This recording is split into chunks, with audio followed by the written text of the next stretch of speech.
bikes, work-life balance, amazing infrastructure, free healthcare, which is not true by the way, and safety. The Netherlands often sounds like the European utopia. And while all those amazing things and more all are true, and I've been living here long enough to know that, it's always good to hear the other side too. I've been living here for 6 years now, and in this video, I'm going to share with you the top 5 things I wish I knew before moving here, just to get my mind ready a bit. So if you are considering to move to the Netherlands, I think this video might actually be useful. Dutch directness is no joke. You hear about it if you've done any research, you see videos about it, you see jokes about it, but being the receiving end of that directness and experiencing it is, another level. Especially coming from the Middle East, which the culture is very, nice, and we try to say things slowly and in a gentler way, and we see something in words and in something else. We go around things. It takes time getting used to and realizing that this is not rudeness. It's just the way people are. And especially a woman from the Middle East. It took me a while to adapt to this. I was deemed too nice, or even worse, meek. But you get used to it, you adapt to it too. Especially in my professional life now, I appreciate it actually. Because, people say what they mean. This actually, I think, results in people not getting hurt. And you're not left wondering, did they say this? Did they mean something else? What is happening? So I think it's a good thing at the end. If you want to say something is good or bad, I don't know. But it's something that you adapt to. It's possible to adapt to it. Just have to come with a mind that this is something that you will be confronted with it. You will adapt to it. A lot of people grow to appreciate it. It is just a bit of a shock to the system, usually when people move. Especially and specifically finding Dutch friends is hard for people who move here. If you look at the culture map, the Dutch culture is on the individualistic side. There are generally people who are harder to open up and form deep friendships with other people. They're also less superficial in the sense that they're not like, oh, everybody is my friend. No, friendship is important, so it takes time to build up. And usually what I've seen is that a lot of the Dutch people have this close group of friends that they go up with. They just stay friends with them. They also sometimes have different groups. So they have work friends, they have basketball friends, they have this friend, and they don't mix them together. So in some cultures, like where I come from, you introduce everybody together, we just all get along. That's not the case. They like to have separation in their groups of socialization. It's just what I've observed. So it can be hard to find Dutch friends. It can be longer time to find Dutch friends. It's cities with more internationals. It is easier. You will find other expats, other immigrants who have moved recently, so they're sharing the same experiences and they're looking for friends. So that makes it easy. You will find Dutch people who have international partners. They're usually more open to new friendships with international, so that's also helping. And then, joining gyms, joining hobby groups, sports groups, biking groups, those kind of things will help you find your people. I think when you move anyways, finding friends as an adult is hard, especially if you move for a job and not for a school, because school, at least, you're trapped with a group, so you're kind of forced to make friends. It is possible. It just takes longer. And if you do come from a more communal type of culture, which you have big groups of friends, I don't think you can expect that a lot, especially in the first few years, let's say. Just be ready for it. So this is a very hard subject to talk about. I'm going to try my best to talk about it in the most fair and delicate way possible. But I think it's important to talk about because Netherlands is most of the time, again, portrayed as this awesome, progressive country where everybody can be themselves. Which is true. It's not untrue. It's just that I don't think any country is devoid of racism and xenophobia. And it is good, I think it is good to be honest about it, because that's how we improve. And that's how we change for the better and make people's experiences easier. I think it's also important to point out the times we are in. There's a rise of right wing everywhere in Europe and beyond, and it has different reasons. There's different theories why this is happening, but it does affect the Netherlands as well. If you look at the government that was chosen, you can see it, and with that comes a narrative about immigration and immigrants and people who are different generally that affects everybody's mindset because you hear it constantly. So I think it's important to point that out, that an experience in these times is going to be different than an experience that was happening 7 years ago, or is going to happen hopefully 10 years from now. This is with the context of the times we are in. It's also good to separate systemic racism to macroaggressions. They're two different ball games in terms of how it affects people's lives. They both do, it's just different ways that they do. So that's what I'm gonna do. And I'm gonna first talk about systemic racism. And for that, I'm gonna get my laptop because I wanna have the information that is written down by reports and things like this. So I'm not just talking like this, and have the data correctly. I think the biggest example, recent example of the systemic racism is the Dutch daycare scandal, which came out in 2021 and actually led to the government resigning in January 2021. In short, the idea is that in the Netherlands, you get subsidy when you put your child in childcare, in daycare, if both parents work or one of them is studying and the other one is working. And this subsidy is based on your income. So that means that the higher your income is, the less you will get subsidy. But for low-income families, you will get sometimes all of your childcare subsidy. Not all, let's say like 90-80% of your childcare is covered by the government this way. And then in 2021, it came out that over the course of 2 decades, as many as 26,000 parents were wrongly accused of fraudulently claiming childcare allowances. They were ordered to repay in those 2 decades the child support benefits, which led to bankruptcies, unemployment, divorces, and people losing their homes, which was devastating, to be honest with you, for them. I'm assuming, yeah, of course, they were low-income households. That's why they needed this high childcare subsidies. And what came out, that I'm saying example of systemic racism, is that it illustrated that discrimination also occurs as a result of the state institutional laws, policies, and practices. When the investigation happened in this matter by the Dutch Data Protection Authority, they concluded that some of the tax authorities' methods to detect cases of fraud were unlawful and discriminatory. For example, they singled out childcare benefit applicants on the basis of their dual nationality or their nationality, so people who are not Dutch and live here. For special scrutiny, it had unlawfully differentiated on the basis of nationality of those people. So yeah, I think this is a very good example.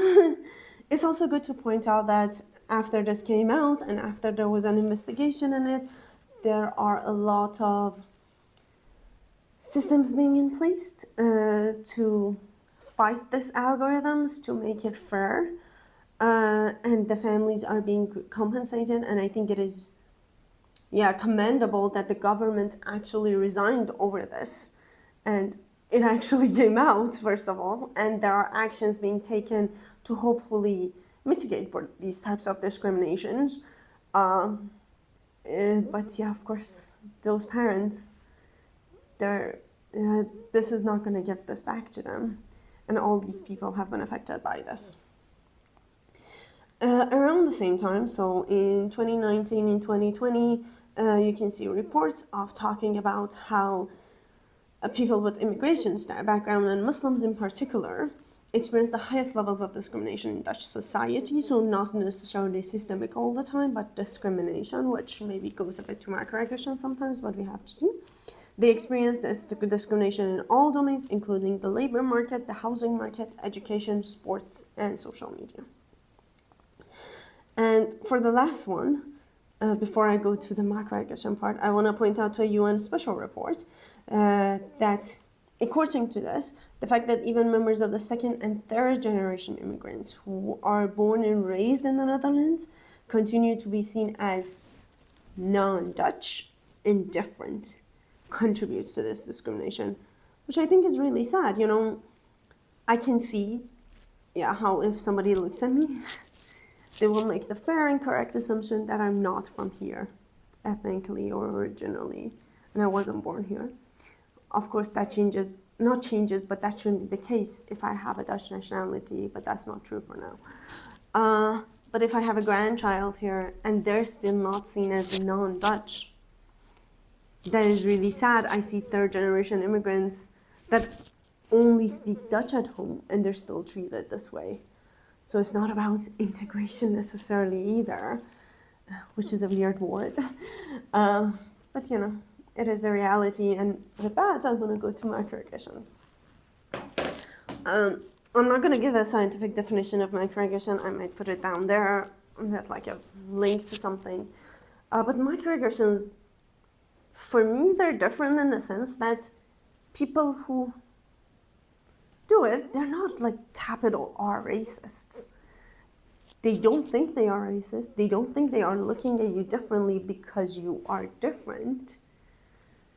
It's just biases that we have as humans and we don't keep them in check. I have biases too, everybody does.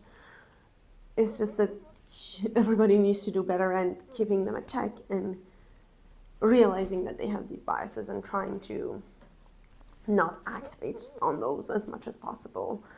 I can give some examples of things that happen to me or I hear happen. For example, we were doing something at IND and we had to do a few courses and exams and things like this. As you've seen, I have a Dutch integration exam that I passed. And when I went there to give my documents, I wasn't on a highly skilled migrant visa. My husband was, and I was on his visa. Even though I've been working here the whole time, there was no need for me to also apply for it because he had already had it. And the Dutch infrastructure, the government infrastructure is so good, the system, that if you put my VSN number there, you can see my employment, you can see everything. You can see what degrees I've done, what degrees in the Netherlands, what degrees outside of the Netherlands, everything is integrated. And this lady saw me, even though she had me in her system. And just by the basis of the way I looked, she asked for an unemployment course that I had to do. And I had no idea about this because it wasn't in my system because I was working. And I told her, I don't know what this is. And she kept pushing for it until I was like, yeah, but I have work and this is my contract. And then she was like, oh yeah, you do work here. Just by the basis of how I look, this government employee didn't even check if I need a certain document or not. She just made the assumption. Another example that is changing my behavior actually here is actually speaking Dutch. You hear it a lot that you need to speak Dutch. You need to practice speaking Dutch, which is true, and you need to practice in real world, which again is true, and it makes your Dutch better. It doesn't matter if people say I don't understand you, you can just push for it. If they speak English back to you, you can just say, I don't speak English. If I do that with people who don't know me, they will treat me so much differently than when I speak English like this. Because if I do that, they think I'm an uneducated refugee. But if I speak like this, they're like, oh, maybe she's from somewhere that I don't know. Or something, which is really sad that people's behaviors change based on the assumption or even the reality of your immigration status. Yeah, but I choose to make my life easier for me because I cannot go through it every time I go to a bakery. maybe I should be a better person and confront their biases, but yeah, it's easier on me to do this. One last example that I observe a lot is that, for example, we had somebody somewhere that he was constantly late. And what I heard constantly was that he is late because he is of certain ethnicity and he's non-Dutch. He was 4th generation immigrant in the Netherlands, which is quite rare. Usually they're 3rd at most, but he was 4th. And the assumption never was like, oh, he's late because he's a late person, which would be if he was a Dutch person. Or he's late and he's disrespectful, which is a cultural thing here.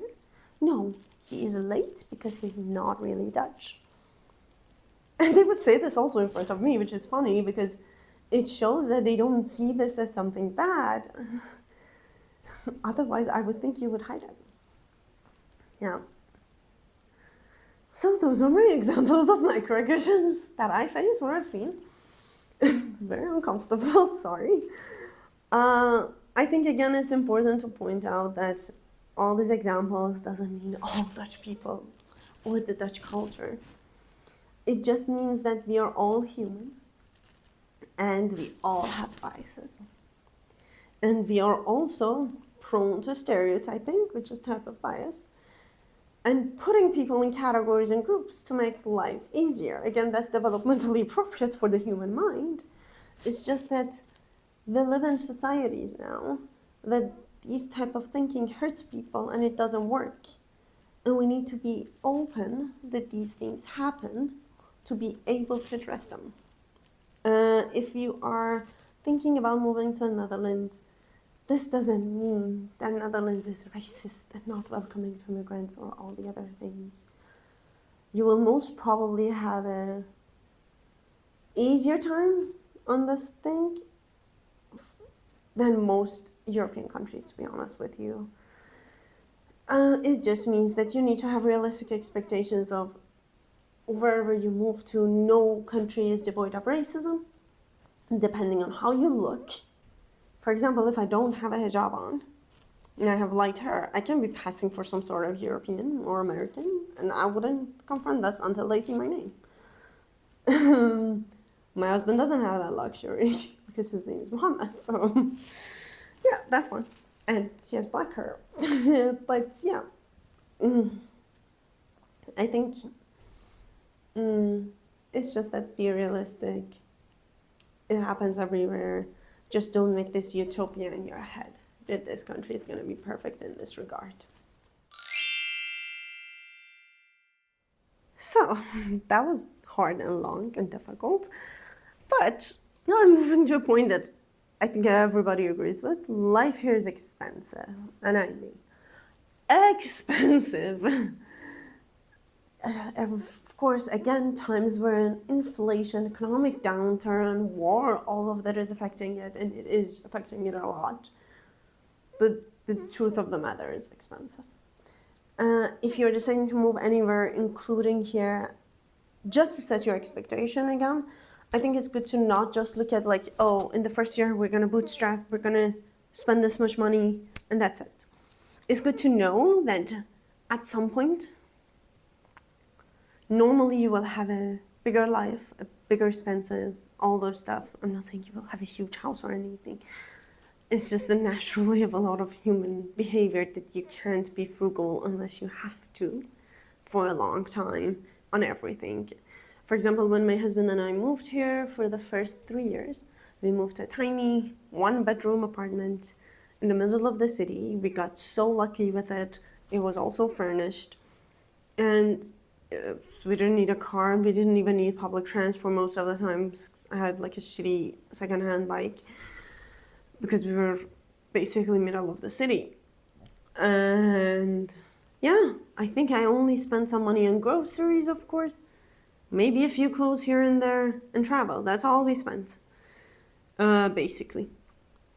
And then we got a kid, we moved to a bigger house. We needed to get a car because the house is, kind of outside the city, so we need a car, and we have a kid anyways. And all the expenses all the taxes on everything that you own. It's a lot of money to live here normally. And yeah, I know everybody's normal is different, but I think it's a lot of money to live here. And it is continuing to go higher. And at least what I've seen is that the trend is that the salaries don't match up. I know that's the case in everywhere, but it is also here. It's just a reality of life here. And you always have to be aware that if there's a way that I can spend less money, I'm gonna take it here. That's just the way life works. Yeah, you will miss the sun. There's no way around it. I guess you come from a very cloudy country, a very rainy country. There's no way avoiding missing the sun here. And I think it's not just the cloudiness, but it's also the length of the days. It's really short in winter, and then when the sun does come up, it's cloudy, so you really are not seeing the sun. And you learn to appreciate it, but it also affects your mood, affects your energy, affects some of your habits. For example, I was such an early riser in the Middle East. I always woke up at 5 a.m., worked out, it was fine. But it gets really difficult when you don't see the sun until like 8:45 in winter. And when it does come up, it's still cloudy. And before that, it's pitch black. I've never seen such darkness before moving here. At night, at 6 a.m., it's so dark. There are ways around it, and of course you will adapt. It's just you need to have new habits, have new actions in place to fight it and find your own body's rhythm. I always take vitamin D, winter, summer, it doesn't matter. If I don't, after a few days, my energy dips considerably. Actually, our pediatrician told us that past 4 years, which before 4 years, it is recommended to give all children vitamin D here. But past 4 years, our daughter has to take vitamin D all the time here if she lives here. Just because we were not built for here skin-wise to get enough vitamin D with the little sun we get. Yeah, I guess climate change notwithstanding. And then also I have sun lamps as an alarm clock that they come up slowly so that you're kind of tricking my body that it's sunrise. So it wakes up naturally. When I wake up and it's dark still, all the lights in the home are just on. So I get as much light as possible, as early as possible. And then at night, I turn on the light slowly, just easing my body into the night rather than just realizing that it's 4:30 and we're going down. Because when, the sun goes down at 5 p.m., it's already down at 5 p.m. It's really long night until even when you're up until 10 p.m. So it's good to, adapt things around your body's rhythm and also just expect that this is gonna happen. And there's another trick that a lot of Dutch people also use, which is winter, go somewhere sunny. Winter, go somewhere sunny, break it, get some sun, go more than 3 days or something. I think there's also some scientific evidence of like how many days you should be somewhere to get the effect of sun on a health perspective. I think it's 5 days or again more than 3 days. Just go somewhere sunny, break the long, dark winter, and the summer is magical. So at least we get that. So there you have it. My top 5 things that I wish I knew before moving to the Netherlands. Some are more difficult and heavier than others. I would love to hear, if you do move in the Netherlands, which one of these was surprising, which one of these was something you wish you know before moving to the Netherlands if you're not Dutch. And if you're interested in life in Netherlands in general, I have a playlist that you can check out. Thank you for watching this video, and I will see you in the next one.